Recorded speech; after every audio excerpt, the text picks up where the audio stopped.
So in the first part, they have asked about के define acceleration. So acceleration का formula हमने किया हुआ है rate of change of velocity. Let's skip this graph for now. But as उसने कहा air resistance is negligible on figure 1 to draw a line to show the path of the parcel. तो we know कि जब उसे downwards आना है, a bit of its velocity is going to be constant, then it's going to decrease eventually, क्योंकि उसने zero पे पहुंचना है हमारे पास. ठीक है. टर्मिनल लॉस का कॉन्सेप्ट बाय अहमद प्रपोज्ड के चुके नेग्लिजिबल एयर रेजिस्टेंस है, तो हम लोग यहाँ पे टर्मिनल वेलोसिटी का कॉन्सेप्ट इंट्रोड्यूस नहीं करवा सकते, क्योंकि टर्मिनल वेलोसिटी हम तब करवाते हैं जब एयर रेजिस्टेंस प्रेजेंट होती है. तो हमें सिंपली उसका एक डिक्रीजिंग ग्राफ जो था वो शो करना है, लेकिन डिक्रीजिंग भी इतना शो नहीं करना क्योंकि वेलोसिटी ने कांस्टेंट ही रहना है approximately, because air resistance negligible है, सिर्फ डाउनवर्ड मोशन है, तो वो would show somehow a straight graph. Then उसने टाइम कैलकुलेट करने को बोला हुआ था. Initial velocity zero, cause parcel को थ्रो करने से पहले उसकी initial velocity zero, into time करेंगे तो वो जीरो ही हो जाएगा.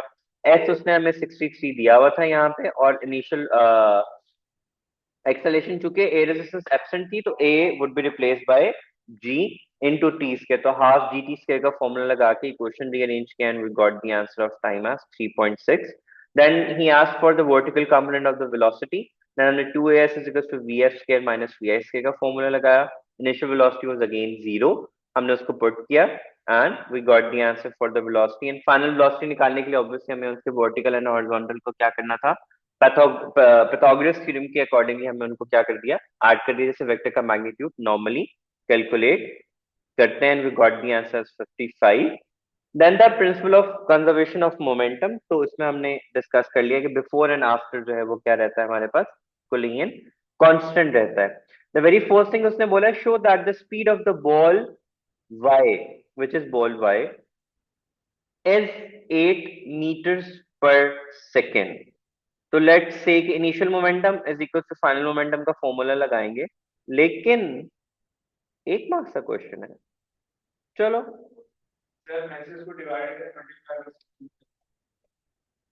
आपका मोमेंटम, इनिशियल मोमेंटम ये बन गया, plus zero is equals to 480 into v हो जाएगा हमारे पास. तो यहाँ पे हम लोगों ने कर देना है 240/16, तो sorry into 16 into 4 divided by 480. यहाँ से v का आंसर आ रहा था वो वाला.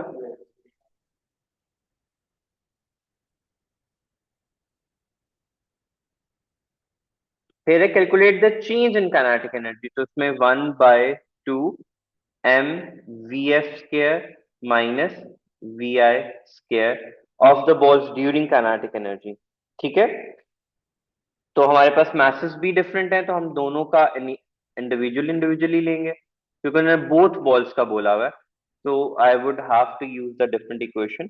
1/2 पहले का क्या था, 240 ग्राम्स, तो डिवाइड बाय 1000 कर देंगे तो 0.24 बन जाएगा. 0.24 एंड इट्स वेलोसिटी वाज 16, तो into 16 square. This is for ball x minus ball y, which is again 1/2. वो 48 था ना, 480 था, तो 0.48 बन जाएगा. और उसकी वेलोसिटी हमारे पास कितनी निकली थी, 1.8 का स्क्वायर. दोनों को माइनस कर देंगे, हमारे पास आंसर आ जाएगा. What was the answer coming? Good job, 15 joules. तो will put that here. Then हमारे पास क्या आ रहा है, the collision in B lasts for 2 milliseconds. Assume that the force of quantum magnet. अच्छा जी, F का फॉर्मूला हमारे पास क्या होता है, change of momentum over time.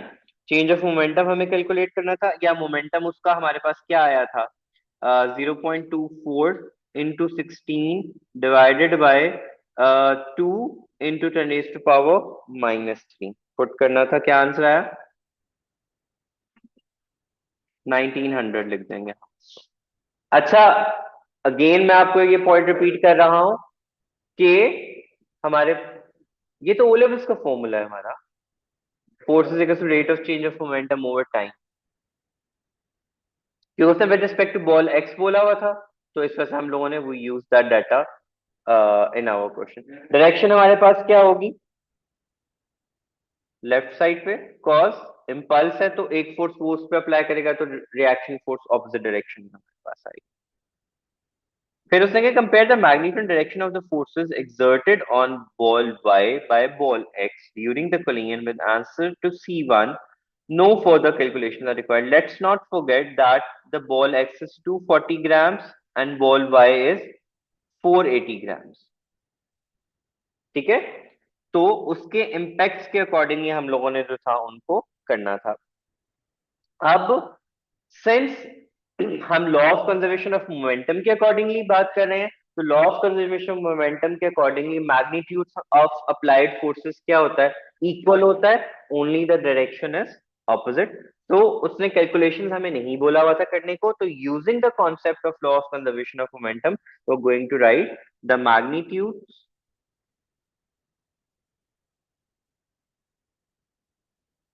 of applied force is equal but opposite in direction.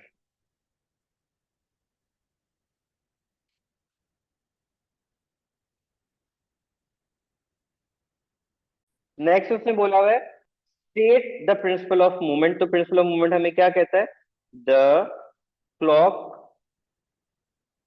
Wise movement is equals to anti-clockwise movement.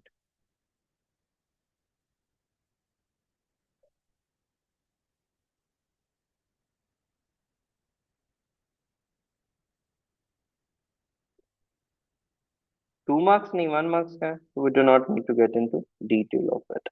अच्छा जी, where is the pivot point? Okay, the pivot point is given. We have the load to one side and we have what data do we have? अच्छा उसने question में बोला a load of 2.6 newtons suspended from the beam at a distance x from the pivot. A wooden cylinder of weight 4 newtons suspended from the beam at a distance of 0.40 from the pivot on the opposite side of the pivot. The cylinder rests in a container of water. The lower part of the cylinder is immersed in the water at a depth of h. Initially, h is equal to 0.10 and x is equal to 0.40. The system is in equilibrium. Use the principle of movement to show that upthrust is equals to, अब upthrust किसकी equal होती है? What is the formula that we use for upthrust? Rho g V के equal होता है हमारे पास। Do we have enough data to go and use that? हमारे पास इनफ डेटा है, हमारे पास डेंसिटी भी नहीं है। उसने कहा use the principle of movement. Principal of movement को अगर हम लोग यूज करें तो हमारे पास फोर्स की वैल्यू क्या है, इज इक्वल टू वेट। ये दोनों ऑपोजिट डायरेक्शन में लगती है ना, ठीक है, हम उसके हिसाब से भी कर सकते हैं। हम लोगों ने फॉर्मूला यूज करना है 2.6 into 0.40 is equal to F into 0.4 ही है ना वो भी, 0.4। तो ये कैंसिल आउट हो जाएगा, एफ इक्वल किसके आ जाएगा हमारे पास, 2.6 के। तो aptus is equals to 4 minus 2.6, this is going to be 1.4 Newton. तो ये हमारे पास आ गया। नेक्स्ट में उसने हमें कहा है कि density is this, calculate the area of circulation. अब अपथर्स किसकी इक्वल होती है, रो जी इंटू वी के। हमें क्या निकालना है, वॉल्यूम की जगह पे हम लोग पुट कर देते हैं एरिया इंटू हाइट। लेकिन उसने हमें हमसे डिमांड क्या किया हुआ है, तो volume is equal to area into height कर देते हैं, और upthrust into height divided by rho g area. Upthrust हमारे पास कितना निकला था, बल्कि एक second let me put it here and तो गलती शलती ना होता।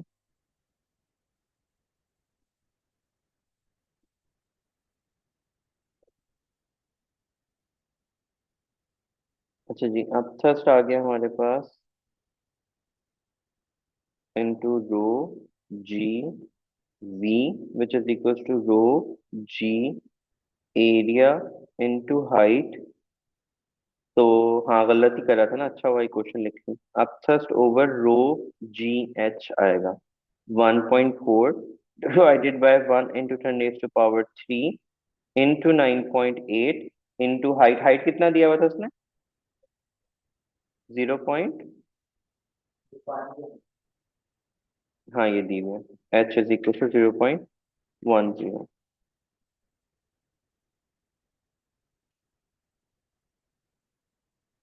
ओके, मल्टीप्लाई करके क्या आंसर आया था इसका? What answer? हाँ, 1.4 into minus.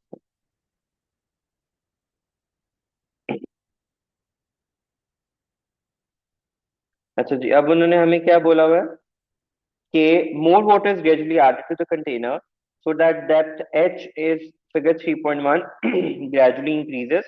The length is continuously adjusted and हम लोगों का variation of x with the height।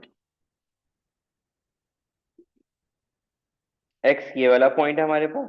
हमें पता है जितना पिवट से इसको कम करेंगे उतनी हमें क्या ज्यादा चाहिए, फोर्स रिक्वायर्ड है। एंड वाइस वर्सा जो भी होगा, तो जैसे जैसे हम लोग हाइट को इंक्रीज करेंगे एक्स ऑटोमेटिकली क्या होता रहेगा, कम होता रहेगा। तो हमें कौन सा ग्राफ बनाना है? डिक्रीजिंग ग्रेडियंट का ग्राफ बनाना है। हमारे पास इनिशियल डेटा क्या था? 0.4 था ना, तो हम 0.4 से 0.10 एंड 0.40 से स्टार्ट करेंगे हमारे पास। फिर वो डाउनवर्ड्स कहाँ तक जाएगा? Do we have the final height, any data?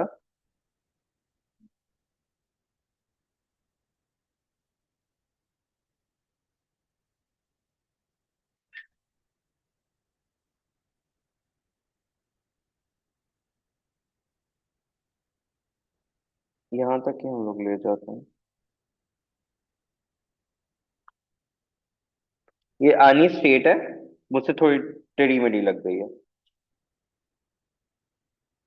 आगे तो सिंपली स्ट्रेस एंड स्ट्रेन के बारे में पूछा हुआ है। स्ट्रेस का मतलब क्या होता है? Force per unit area. Strain क्या होता है? Change in length over original length. चाहो तो थ्री टर्म्स में लिख दो, चाहो तो आप लोग उसको उस तरीके से कर लो।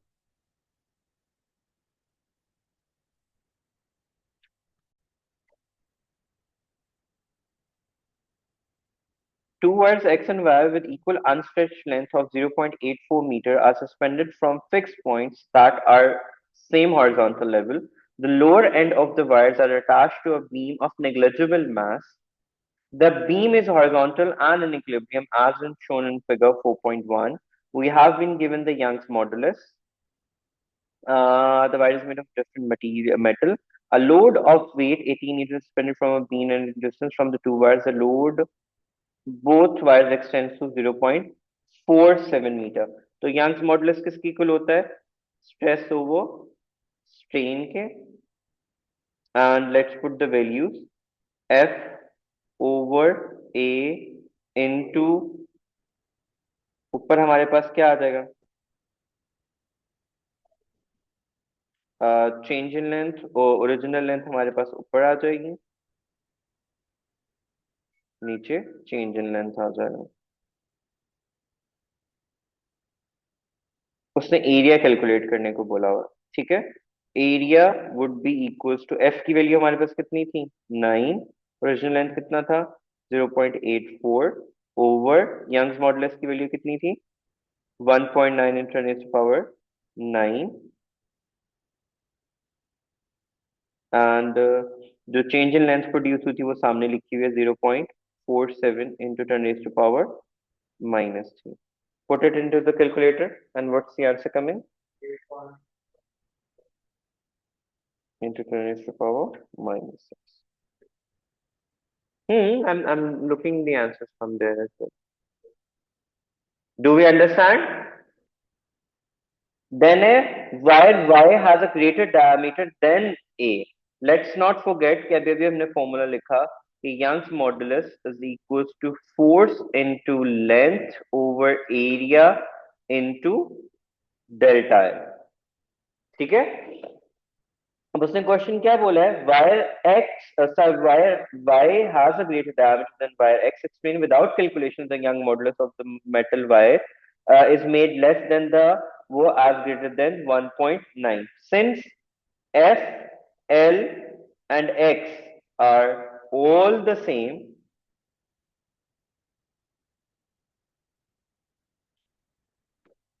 So F and strain should be same. अब since उसने एरिया बिगर रखा उसका, ठीक है, since A is greater for Y, so Young's modulus for Y is less than 1.9 into 10 raised to power 9. Because equation में देखिए कि अगर हमें सब चीजों को बैलेंस आउट रखना है and if area is bigger तो यंग्स मॉडुलस जो है वो it should be smaller than.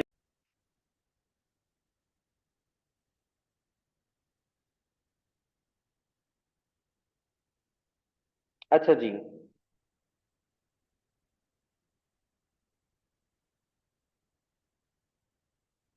a stationary wave is formed on a string x y that has a length of 0.48. Figure 5.1 shows the string at one instant in time. The speed of the wave is this. We have the length L and V this. On figure 4, draw a cross at one position that is a node and another cross at one position that is anti node. तो अगर हम इस wave को complete करें,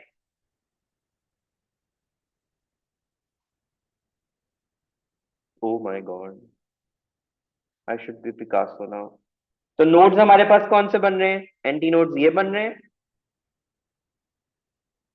end nodes हमेशा क्या होते हैं, फिक्स होते हैं, वो कभी भी चेंज नहीं होता है। तो उसने हमें एक्सेस बनाने को बोला हुआ है, तो वो label as node and these as anti node.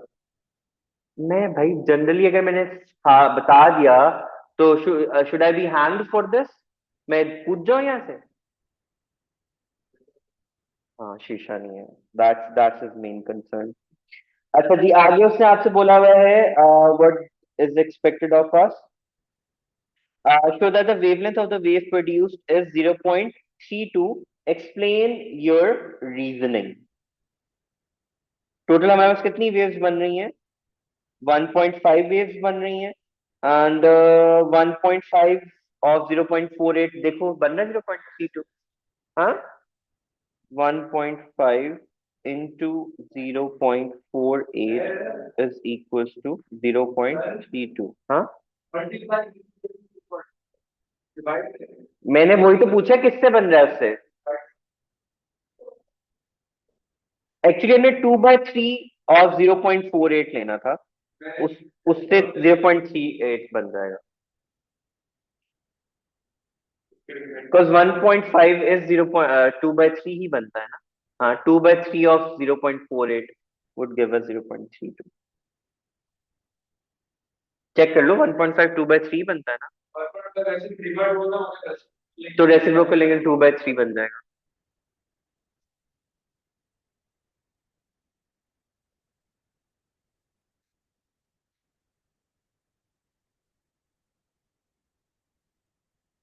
Next is frequency, v equals to f lambda.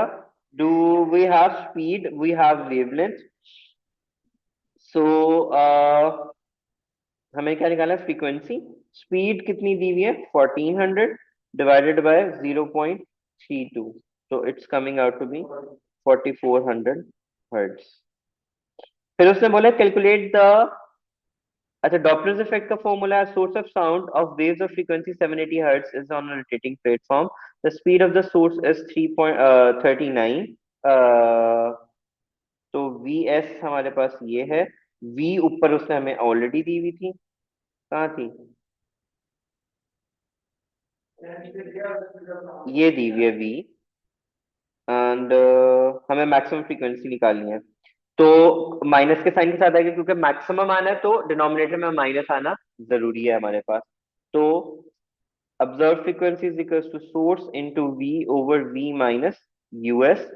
F frequency से हमें कितनी दी हुई थी, 780 into 320 divided by 320 minus 39, it's going to be 890 hertz. फिर फ्रीक्वेंसी एंड टाइम बिट का बनाना था हमारे पास, और as I told you, I send it to you, decreasing ही बनेगा इसमें हमारे पास। एफ पे जाके बस आपने स्टॉप कर देना, एफ और टी।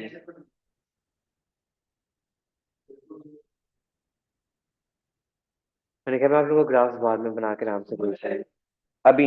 अच्छा भाई, define resistance is opposition to the flow of current. Resistivity निकालनी है, resistance equals to resistivity L over A. Let's say हमें उसने क्या क्या कुछ दिया हुआ है, उसने हमें करंट दिया हुआ है, उसने हमें एल दिया हुआ है, उसने हमें ए दिया हुआ है, उसने हमें रेजिस्टेंस दिया हुआ है, उसने रेजिस्टिविटी कैलकुलेट करने को बोला है। वो simply need to reorganise the formula.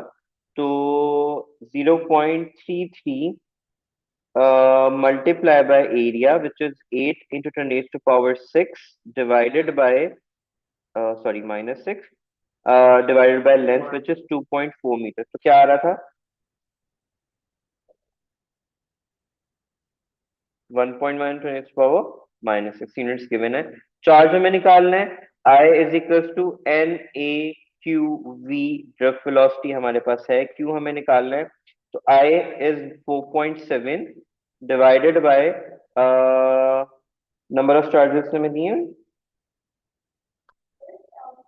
सबसे पहले हमें N नहीं निकालना,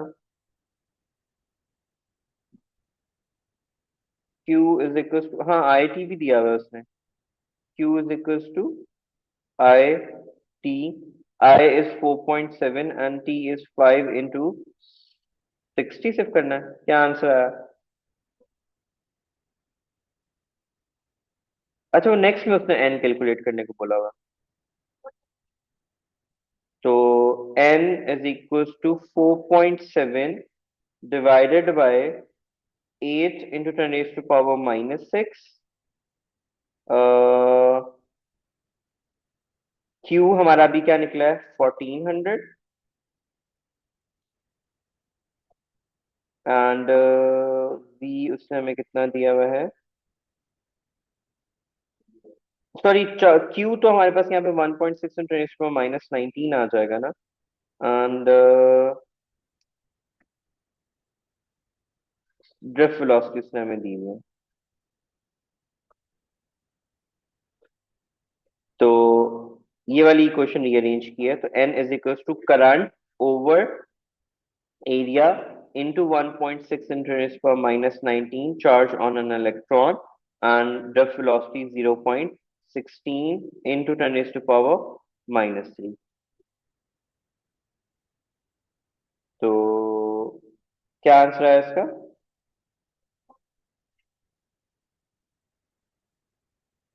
2.15 into 10 raised to power 28। नहीं नहीं, हमने I is equal to n A Q V वाला फॉर्मूला यूज किया है ना। तो एन हमें निकालना था I over A Q into we.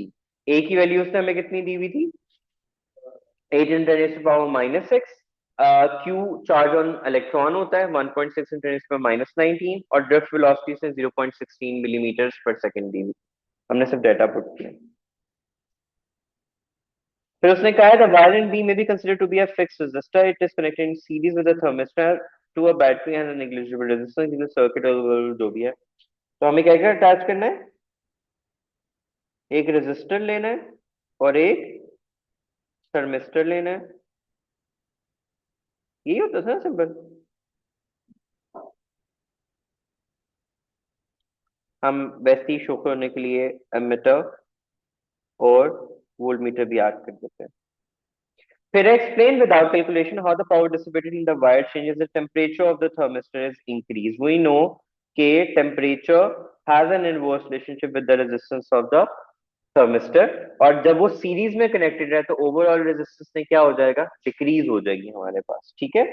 So as the temperature increases, the resistance decreases. So overall current would increase in the wire.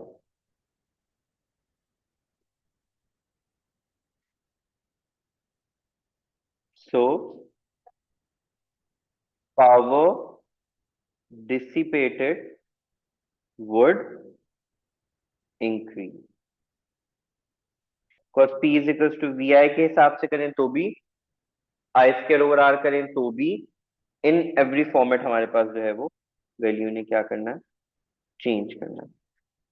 Then we have to complete the table. That's मुस्कुरास favourite. मुस्कुरा जल्दी बताएं.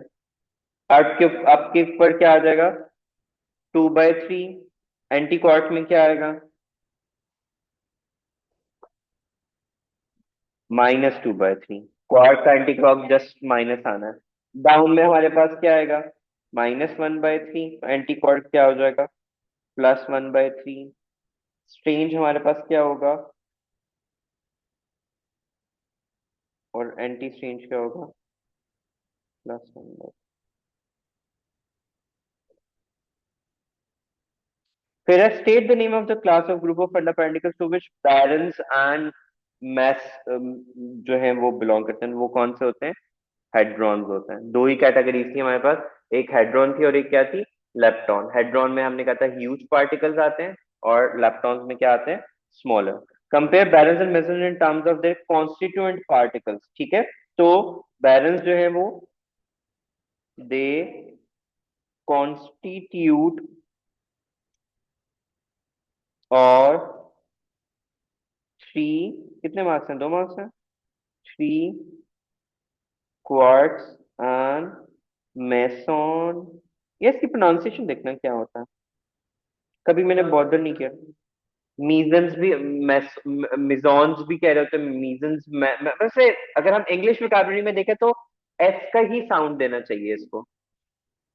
Composed of 1 quad and 1 anti quad. बस difference ही पूछा हुआ तो यही रहेंगे. बीटा पॉजिटिव डिके में हमारे पास क्या होता है, वो क्वाड एंटी क्वार्क्स में क्या हो जाता है, चेंज होता है. तो इसमें क्या होता है, up quad changes to down quarks.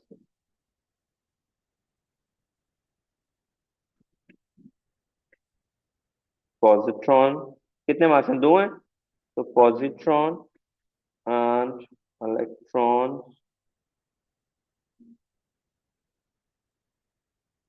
और एमिटेड हमारे पास. ठीक है.